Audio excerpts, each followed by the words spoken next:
Hey guys! So today I just really want to rant about something that has been bothering me. Recent events in the media have caused me to want to vlog about it. I'm talking about splitting movies made from books into two parts, specifically the last book of a fantasy sci-fi series into two parts. Why the last book? Why not say the longest book in the series? Order the Phoenix. And side note, I still love Deathly Hallows Part 1 and 2, despite me kind of wishing that it was one movie, and I'm going to watch the shit out of all the parts of The Hunger Games and The Hobbit, but that doesn't mean I can't, think critically here. I can kind of understand why Deathly Hallows was split into two because that book was massive and had so much going on, but WB, you started a horrible trend. First off, it destroys the concept of narrative and dramatic structure. Those authors spent hours honing in on the proper introduction, climax, and resolution frame of their story, filling in those specific categories with the juicy details of their story. And to me, splitting up that work is like saying, okay, we get that you had this lofty idea regarding theme and symbolism, but you know what?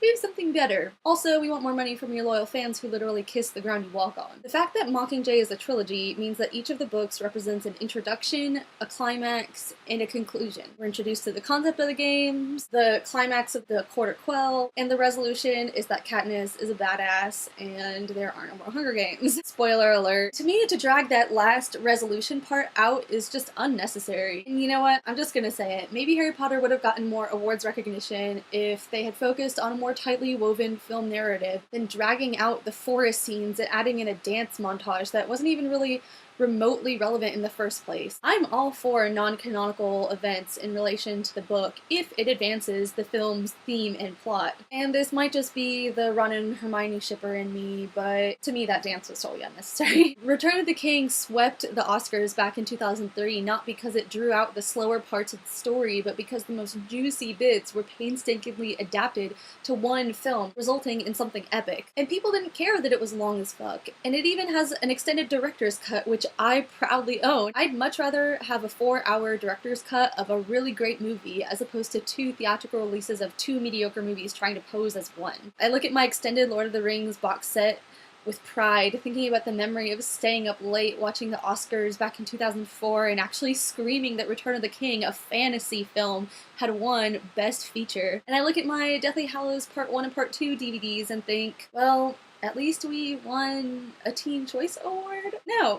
And my last issue with these upcoming releases is that there's simply not enough content for them to be split up. I'm not even going to comment on Breaking Dawn other than to say that the last half of that book was a big pile of nothing, and I'm sure one movie would have sufficed. I'm not really big on Twilight anyways, considering I've seen 2 out of the 4 movies. Mockingjay I already pretty much touched on, and that's going to be a stretch as well. That book wasn't even like 400 pages, and it just baffles me that The Hobbit is going to be 3 films. There's barely enough content for 2. Peter Jackson, if you can fit the entirety of The Return of the King into one movie and also some appendices, then you can fit The Hobbit into one as well. You can do it. Bottom line, just stop. Stop splitting fantasy movies into 2 parts. It's not fair to the fans, it's not fair to the integrity of the franchise, and it's not fair to the film itself. So that's all I have to say on this matter. Bye guys.